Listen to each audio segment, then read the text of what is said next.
So just so as it's clear, I don't know what I'm going to talk about. So I don't know whether it's going to be any good. So in order to make it worthwhile, I always provide chocolate at my talk. Now, sometimes there's a Dharma teaching in the chocolate. There's always a Dharma teaching in chocolate, isn't there? Yeah. So my friend Merlin is a philanthropist, and he's brought lots of chocolate. So there's no shortage of chocolate for this talk. So there he is. So, I brought some chocolate here. Is there anybody who doesn't like chocolate? Okay, good. So I did bring some healthy snacks, if that wasn't the case. I've also got some Belgian chocolate that isn't vegan. Now, it needs to be eaten because it'll melt. Would anybody be willing to put themselves out to do that? Yeah. All right, thank you. So share. Don't eat it all yourself. Share out the merit. Anybody else wants to? So can you pass that back? This is non-vegan. Yeah, it's kind of needs particularly. What's the word? Committed people to deal with it. And another piece of non-vegan chocolate. Yeah, right at the back there. So I've managed to never hit anybody with it. And this one is also not vegan. Sorry. Okay, so there's 2 bars in there. Can you pass that back? Yeah. And then the vegan chocolate. Who would like some vegan chocolate? Now, don't start eating the chocolate yet. All right. So, can you pass this to anybody? That's going to be a. All right. Thank you, Caroline. Yeah. So, when you get the chocolate, when it comes your way, before it comes to you, notice what's going on inside.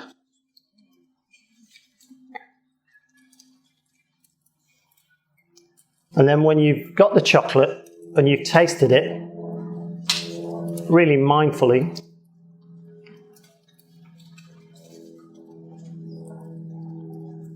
notice what goes on then.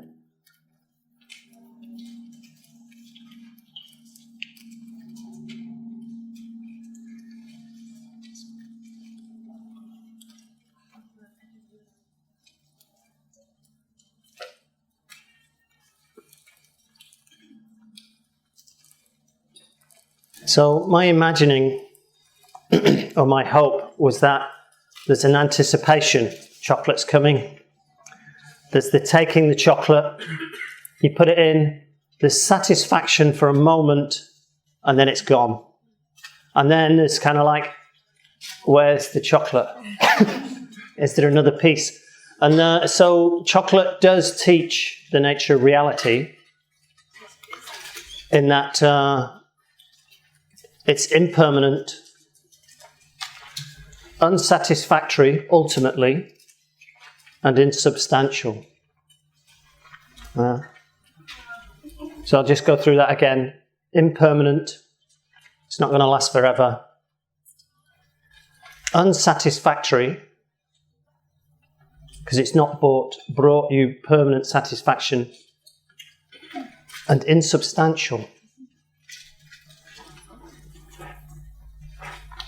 So you're probably quite disappointed now. Okay. So that's the chocolate teaching over with.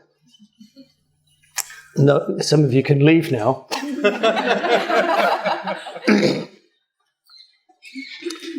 So courage.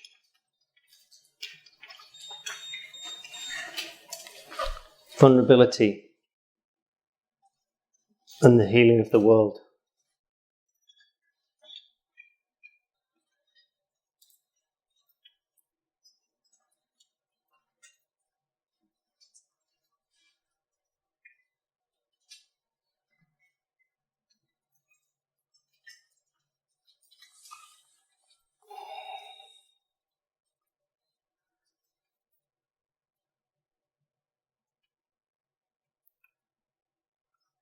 So when I said I didn't know what I was going to talk about, I mean it. Yeah. And but I'm wanting to trust that something, been practicing for 30 years, that there's something will come through. You have to give a title. You can't just sort of say, I'm going to sit there and see what happens. They want to know, the people who run the Dharmapala want to know what's the title of your talk. And so I thought it was a nice title.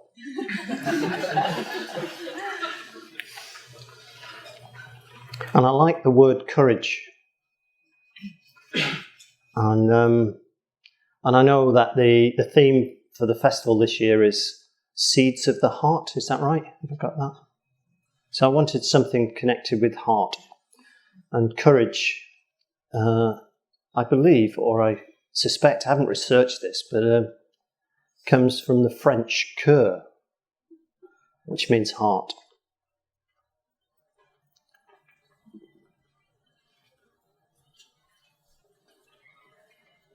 So to be in the heart.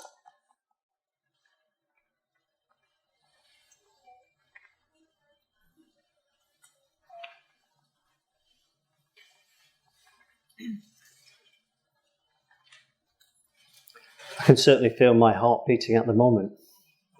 I don't know, how about you?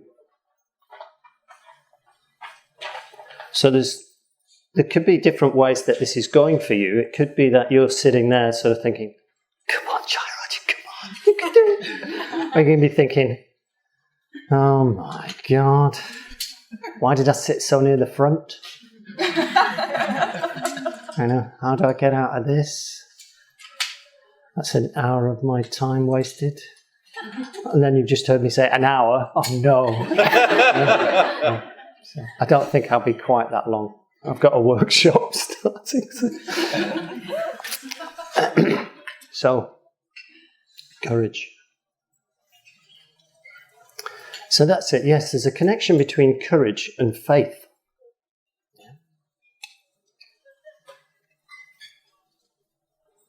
Starting to feel a bit of relief now. Yeah, that's kind of part of my mind is going, yeah, you could go down this track. Oh, yes. So faith. So in Buddhism, faith, the word faith comes as often talked about as shraddha. Shraddha. Have you heard that word before? Shraddha. Which means placing the heart upon. Placing the heart upon. That which we place the heart upon.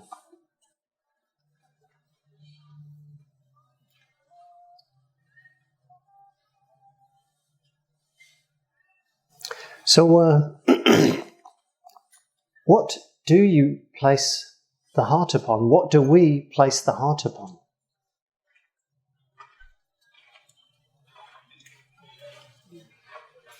We often, I think, we place the heart upon, even though we might not want to do that, upon seeking of pleasure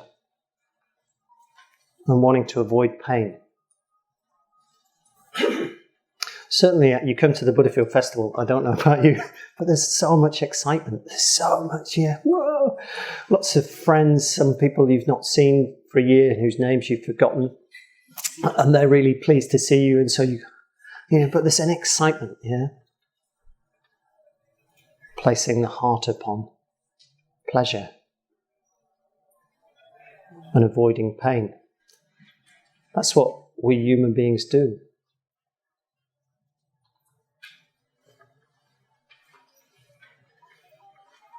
So we're going back to the chocolate now. There's the idea that nothing is ultimately satisfying.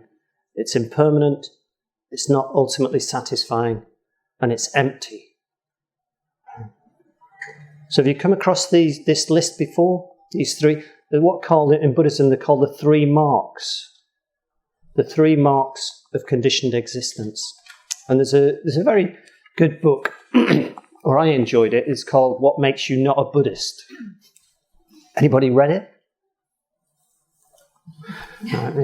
So it's What Makes You Not a Buddhist. And he's basically talking about the 3 marks. He's a film director, so it's quite cool. He's quite a cool, hip take on Buddhism.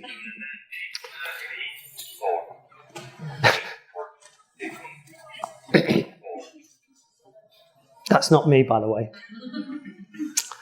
So, yes, 3 marks: impermanent, unsatisfactory, and empty. So it's empty in the sense of it's not fixed. It's empty as in that it's also, there's not a solid container within which that fits. It is relational. So on your way here this morning, there was all manner of things going on, I imagine.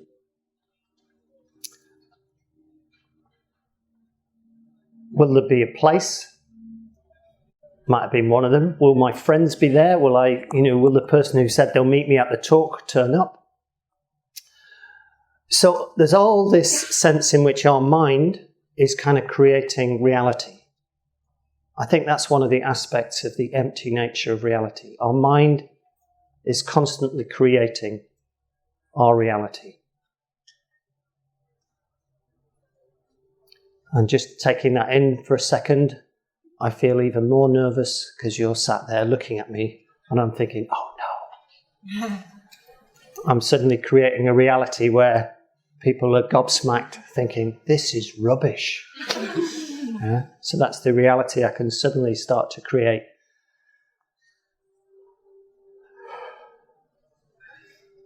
And then I remember it's impermanent. So I know that at the end I can go away and it won't last forever. Oh, relief. So impermanence isn't just a negative thing. It's not a negative thing. It's an aspect that illustrates the nature of reality.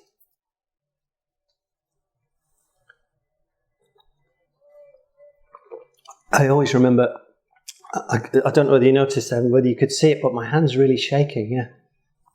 And I remember being at an event that Sangadara, who's somewhere here, he's the guy with the blue mask, but he's probably, here he is, he's getting a mention now. So he was doing a presentation to the chairs, and he stood up and he's kind of papers like that, and he went, oh, I didn't know, I was nervous. And it was such a beautiful moment. Yeah, it was such a beautiful moment that he was kind of like, wow. He wasn't hiding. He wasn't hiding him. Well, it was obvious that he couldn't hide himself, but he was just kind of acknowledging it. Yeah, and then stop it! You're embarrassing me now. Yeah.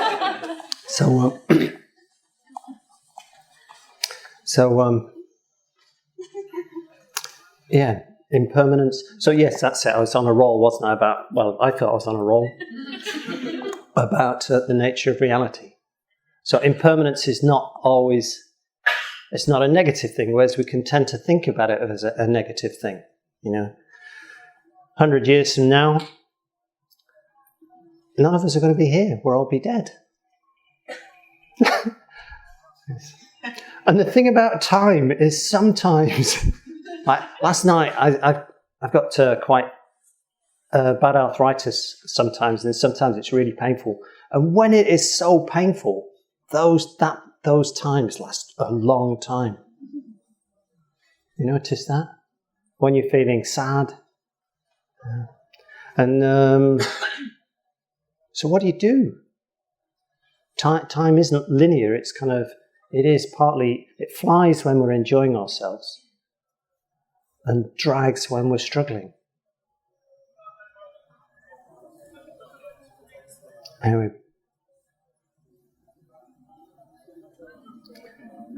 So yeah, so I wanted to talk a bit about faith, I think, but also about in Buddhism, faith is faith in the reality of these 3 marks: impermanent, unsatisfactory, and empty.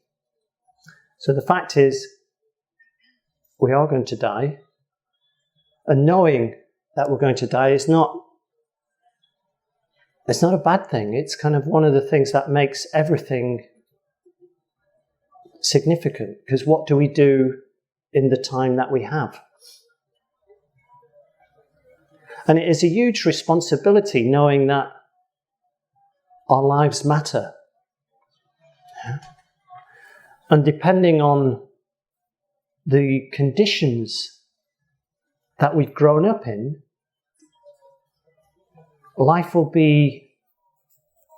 have sort of to work through either some really difficult circumstances, or it can be quite blessed. So if you grew up in a household where there was your parents were struggling to be present with themselves, and thereby struggling to be present with you, there'll be, there's a lot of kind of hard work to kind of take that into adulthood and transform who you are and how you make sense of life.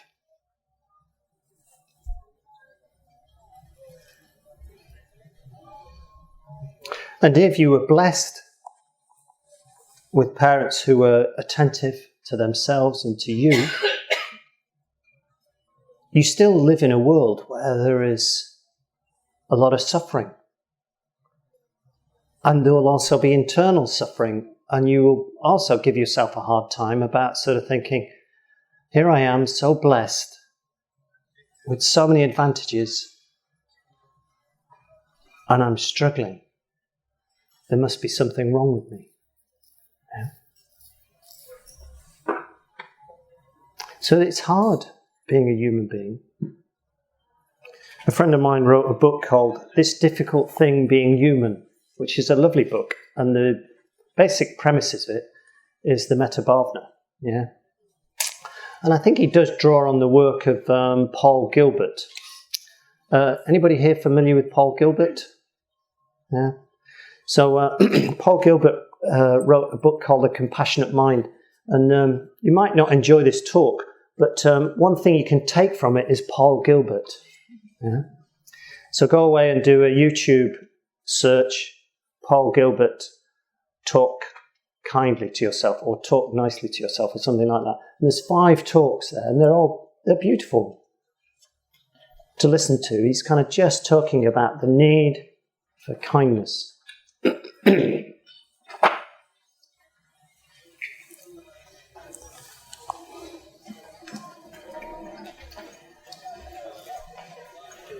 So I was talking about, wasn't I, about the empty nature of things, and that it's mind created. So it is mind created, and there are conditions. They're what's called in Buddhism samskaras, which are habit patterns.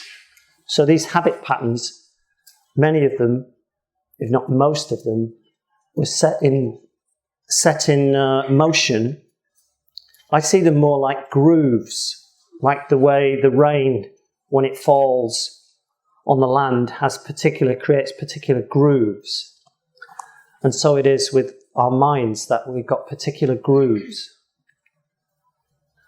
One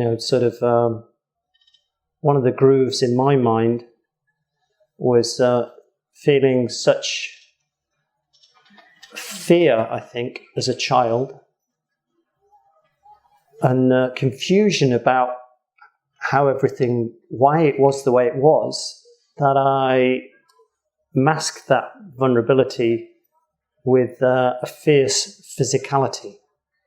I think the fact that I was probably born with far too much cholesterol going through my system following my mother falling down the stairs when she was pregnant with me,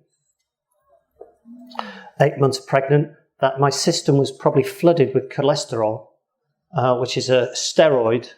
So though I was a titch, I was kind of a bit like a mini Hulk. Yeah. So and to hide that vulnerability, I kind of came across as incredibly tough, fierce, which kind of has its benefits, but it has its drawbacks.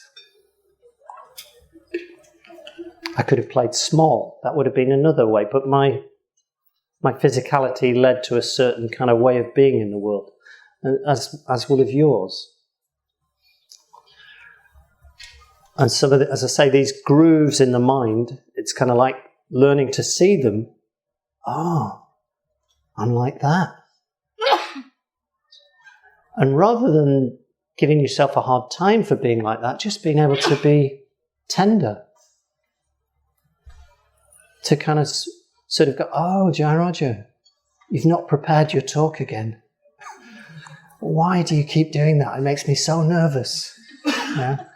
It's kind of like just meeting yourself with understanding and speaking softly, internally, to be able to allow who you are to come more to the fore, to flourish.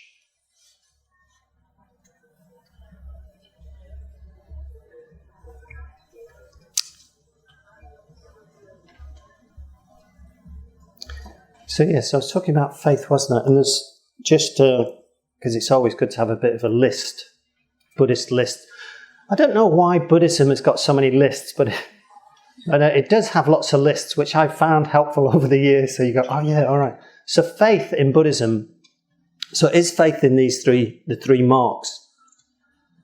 Forgotten what I was going to say now. Oh yes, the list. Thank you. Yeah. So faith is based upon experience. Yeah. So you practice something and you kind of, oh yeah, this works. This works. This improves my state of mind. Yeah. I remember the first time I went to a Buddhist, it's a Buddhist ritual called a puja, and I went to it and I thought, this seems pretty weird. Yeah. But let's see how it affects my mind. Let's see how I am at the end of it to see. And so I kept bringing my mind back from sort of thinking strange, weird, you know. And at the end I sort of thought, God, that was really quite lovely. My mind had been perfumed by doing this ritual that I didn't really understand particularly. So it gave me some sort of sense of, oh yeah, there's something in this, it works. So experience. Another time of that was, I remember I used to work, I lived in Brighton and I would drive out to the country with a bunch of young people who had been long-term unemployed, and I was teaching them how to work in the outdoors with kids. And sometimes I'd be grouchy and sometimes I'd be in a really cheery mood driving out. And I remember sort of noticing, God, why am I so cheery this morning? And it was pretty much every time I'd done the metta bhavana, every time I'd done the practice of loving kindness. And it was like it took 2 hours. In the meditation, I'm just going to go, may I be well. You know, but it's almost like it took 2 hours for it to kind of sink down into my being. And then I was starting to sort of think, oh yeah, I feel really good. Yeah. So, you know, so that experience gave me faith in the metta bhavana. And also I told this story about some of you will have heard this story, about my mum falling down the stairs when she was 8 months pregnant with me. And actually, it wasn't my mum that told me that. What happened was, in meditation one time, I'm sitting meditating, and then suddenly I am overwhelmed with fear and terror, and the sweat is running down my back, and my heart is going at about 180, and I open my eyes. It was in the Brighton Buddhist Centre, and there's no one in the shrine room except me and the Buddha, and I'm kind of going, what is going on? You know, just kind of... And I didn't know what was going on, but the experience was familiar. And then over the period of about 3 months, I became able to sit with that experience of terror that would arise every time I sat and meditated. So as it became that, I could sort of go, oh, it's there again. And I could feel my heart and I could feel the sweat, but I could be with it more tenderly without kind of freaking out, without having to open my eyes. And as I sat there, after about 3 months of this experience happening daily, you might have sort of thought, why on earth did he carry on after that? But it was kind of like, I guess it was faith. So as I'm sitting there, I suddenly realise I have a sense that I'm listening, as if listening above for a second heartbeat. I could hear my heartbeat, and it was almost like I was listening. There isn't another heartbeat there, but it feels like there should be when I'm with this experience. And I sort of go, yeah, I'm in the womb. And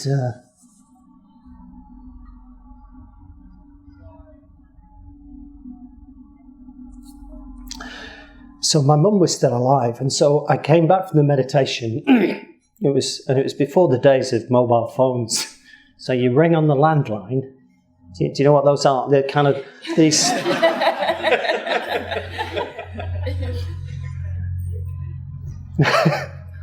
So it's my mum. So I get hold of my mum, and I say, "Mum, when you were pregnant with me, or when you were giving birth, did anything go wrong?" Now, obviously, she hadn't been sort of thinking for the previous 30 years. God, thank God that's worked out all right, you know. So she went, no, I don't think so. And I kind of said, are you sure? Do you remember the pregnancy well at all, or the giving birth? And she said, I remember the time. And then obviously it started firing her memory, and she was saying, yeah, it was in the evening because I remember they said they had to. And then as she kind of started to open to that aspect of her memory, she went, oh my God. She said, I'd completely forgotten. And I said, what is it? And she said, I was 8 months pregnant with you, and I fell down the stairs. And quite a way down the stairs. And she said, I started to bleed quite heavily, and I was taken to hospital. And they could still hear a heartbeat. So they thought, he's alive, or she's alive. Is that what they thought? Because the nurses said, it's going to be a girl. Yeah, it's going to be a girl, because girls survive much better than boys in the womb.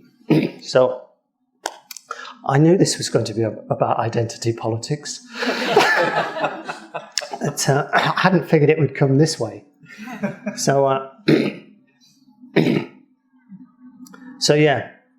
And the realising of that was quite strong, and it was also reassuring for my mum to tell me that. And it gave me a lot of faith in my practice, my meditation. Though the experience of my heart being crushed at times continued. I haven't had it in some time, but it continued that I would sometimes feel scared, and I would feel that my heart was being compressed. Anyway. I want to keep an eye on the time, so I don't want to keep you too long.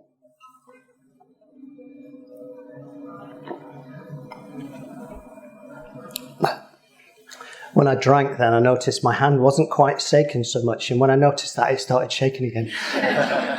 Something about reflective self-consciousness, that's difficult, isn't it? So faith, primarily it's experience, but it's also reason. So you reflect. Is there anything I know that isn't subject to impermanence? Is there anything that's permanent? Is there anything that is not dependent upon something else? Is there anything that is ultimately satisfying? And when I said that, is there anything that ultimately satisfying? What came to mind for me was Ryan Giggs' goal against Arsenal in the 1999 semi-final of the League Cup, the FA Cup. Actually, I think that is ultimately satisfying. I think I've just undermined my own faith. Though, interesting enough, I noticed Ben, who's sitting just in front of me here, he's a good friend of mine, and he's an Arsenal supporter, so it's ultimately unsatisfying for him. Yeah. So, So reason as an aspect of faith. And then the last thing is intuition.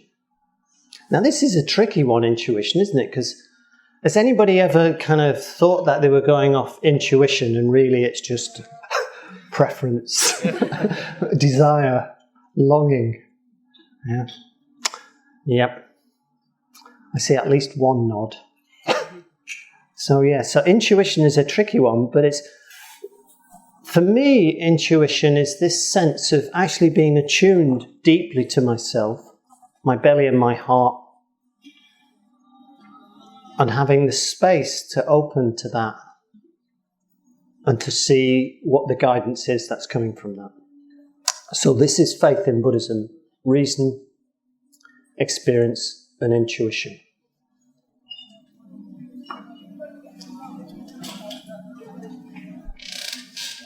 So it's kind of difficult. It's difficult being a human being, as I've said. But it's particularly difficult in this age to actually to have faith, I think. Our culture and society is awash with views.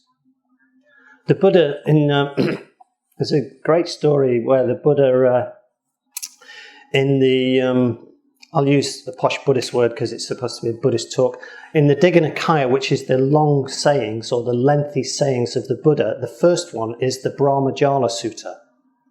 Anybody read the Brahmajala Sutta? Good. Yeah. So you'll be able to enumerate the 62 wrong views, won't you? So the Buddha, basically the Buddha is walking along, and it seems to be quite a standard thing where he is walking along with 500 bhikkhus, yeah, and they're kind of walking along, and following along with this group of bhikkhus is Suppiya, who's he's the teacher from another tradition, and Suppiya is walking with one of his disciples, and Suppiya is running the Buddha down. And his disciple is saying, no, he's not like that. So his disciple is standing up for the Buddha, which is really going to piss him off, isn't it? Because he's sort of thinking, I want to be the teacher, not the Buddha. The Buddha's useless. He doesn't know anything. And his disciple is saying, no, he's really good at you. And so the Buddha's disciples are kind of listening to this as they're going along. Anyway, they stop for the night. And then and they're still going on. The disciple and the teacher are still arguing. And the monks are still listening in.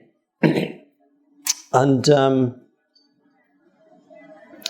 following morning, the monks are all talking about, or the bhikkhus are all talking about, oh, did you hear what was going on there? Yeah, he said that. And then the Buddha kind of comes in and says, oh, what were you talking about just now? Which is another thing that happens quite a bit in the Pali Canon. The Buddha kind of coming in and saying, what were you guys just talking about? Yeah. At one time where he comes in, he sort of says, if you're not going to talk about the Dharma or reality, it's probably better to keep stum. Yeah. It's probably better to say nothing. The noble silence is the phrase he uses, because I think they were talking about kings, football, and that kind of thing, wars. Yeah. Anyway, so the Buddha says, what were you talking about? And he says, we were talking about Suppiya and his disciple and their argument. And some of them were sort of getting quite heated. And the Buddha said, when you get angry, does it help you see the clarity of what they're saying? No, Lord. And he said, right. Or if you get elated, sort of thinking he's saying good things about the Buddha, does that help you with clarity to see what's going on? No, Lord. And he said, yeah, so it's important to notice when the mind kind of gets intoxicated or moves towards anger, it is difficult to measure and to assess whether what somebody is saying is true or false. Yeah? And then he goes further. He says to the guys, what the general populace will say about us will kind of generally be considered according to the cultural views of the time. This is my translation, yeah? So they'll say that they like this and they don't like that. Or that's questionable and this isn't. And he says, but basically a lot of it comes from the cultural perspective or what they like and don't like.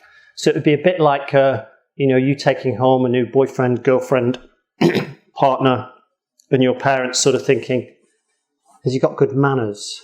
What's he dressed like? Is he kind of cool enough? Is he kind of, has he got a good enough job? Has she got a good enough job? Or whatever, yeah?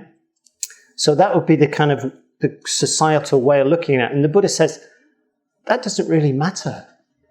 It's not of great significance what the general population think.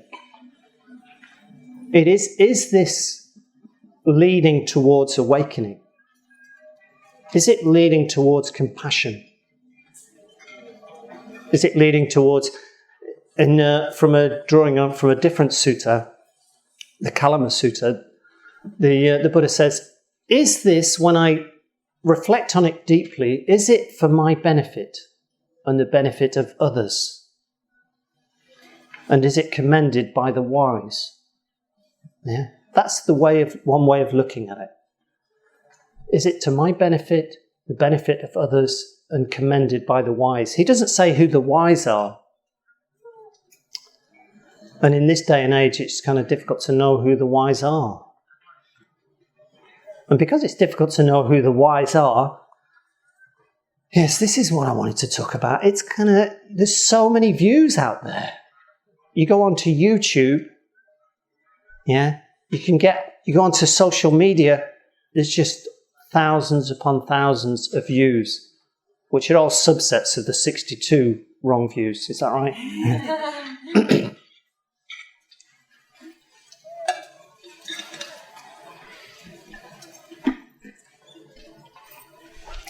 So, now, bearing in mind, so I was imagining you guys walking across the field to come to the talk, and your mind's creating the reality as you walk. Now, bearing in mind that your minds create reality, what things are you putting in there?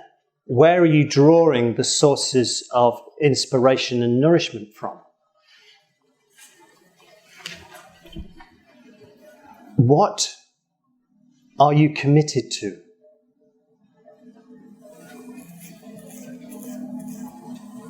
What is worth being committed to? Now, if you're just subject to your own mind and your own bias and preference, are you ever going to grow? Are you ever going to find the path to freedom, which is what the Buddha was trying to point out? How do you find that path to freedom when you're subject to your own bias and your own craving for pleasure and to avoid pain?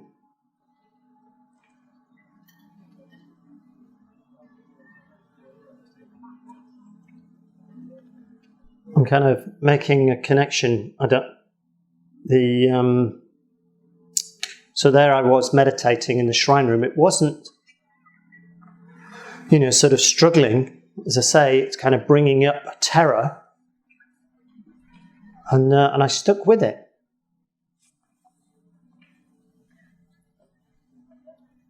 So I'm making a connection between those two things. And I don't want to be pompous in any way, but I'm trying to, there's something significant about that.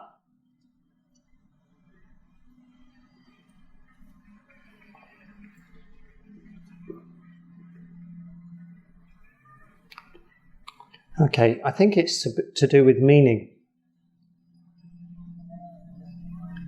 So, seeking pleasure and avoiding pain, actually we can kind of get out of that, go beyond that if we're looking for meaning. So what gives our life meaning? And for me, I realized I remember reading about something called the bodhisattva ideal. Have you heard of the bodhisattva ideal? Put your hands up if you heard of the bodhisattva ideal. I remember when I heard the bodhisattva ideal, don't worry if you don't know what it is, I'm going to tell you in a moment. It just felt, wow, that's worth giving my life to. So the bodhisattva ideal is the ideal of working to attain awakening or liberation for the sake of all beings. So I undertake to awaken for the benefit of all beings. And it's kind of guiding, using that as a guiding principle of your life. Yeah.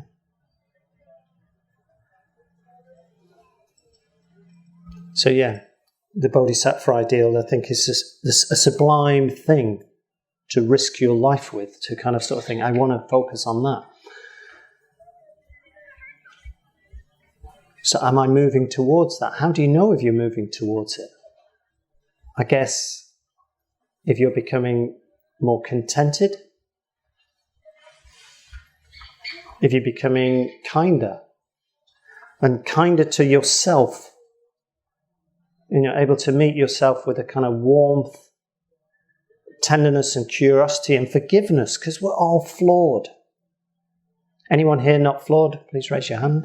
Yeah. Okay. Yes, that's true. Danny isn't flawed.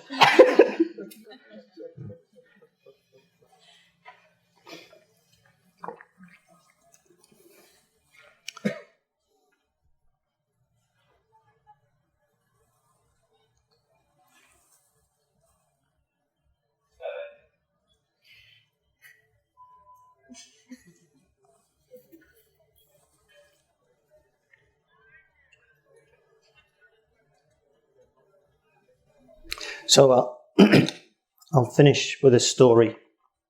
I told this story recently at Al Foxton, and I couldn't quite understand why I wanted to tell the story then, and I'm not quite sure why I want to tell it now, but I like the story. And I'm hoping my friend that it involves is one of those painful things that you sort of, embarrassing things that you quickly scrub out of your memory. So if he ever watches this talk, he'll think, what a strange thing. So I went to see this friend of mine, and he was house sitting for another friend. And he said, I said, oh, how's it going? And then we were kind of chatting, and we were in his kitchen. And then the washing machine was just coming to the end of its cycle. And he said, oh, there is a problem with the flat. The washing machine doesn't work. And I said, oh, it seems to be working. He said, no, you can't open the door at the end. So I have to get a spoon, and then I kind of work at the lock, and then I can open it. And I sort of say, really? And he said, yeah. I said, how long does that take? And he said, yeah, it's usually about a minute. So I sort of said, can I have a go? Can you give me the spoon? He says, yeah, sure. So the washing, it finishes, and I kind of stand there with the spoon. And then the machine goes, click. And you open the door, and he went, what? I said, yeah, it's kind of standard on a washing machine, when it finishes, there's a minute before you can open the door. I never knew that. So it's kind of like, now you're laughing at him, but that's the nature of reality. Yeah? It's impermanent. That means you're going to die. It's unsatisfactory. So you're never going to find the happily ever after. The romantic. They're kind of like, oh yes, at last. The perfect job, the perfect partner, the perfect house, the perfect location, and the horse, and the and the dog, and the cat. The perfect cat. Sorry, Merlin. So, and it's also mind created. Yeah. So it's empty. And by empty, I'm sort of wanting to include that aspect of, in Buddhism, they use the word empty. It's shunyata, which means it is translated as empty, but it also means possibility or openness.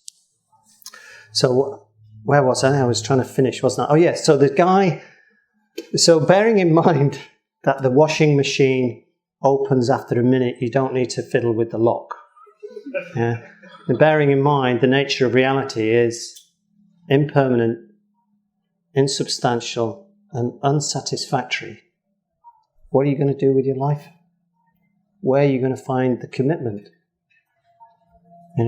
to liberate your mind? And having said that, I'd just like to encourage you to trust in your innate wisdom. Practice, develop friendships, but continually meet yourself with kindness. Not the kindness that is indulging, but the kindness that holds both the ideal of, yes, I want to practice meditation and I stayed in bed again this morning, but it's kind of like, oh yeah, I stayed in bed, it's okay, and I want to do that. Yeah, holding both your aspiration and your failings with kindness. Okay, I think that's enough, don't you? Thank you.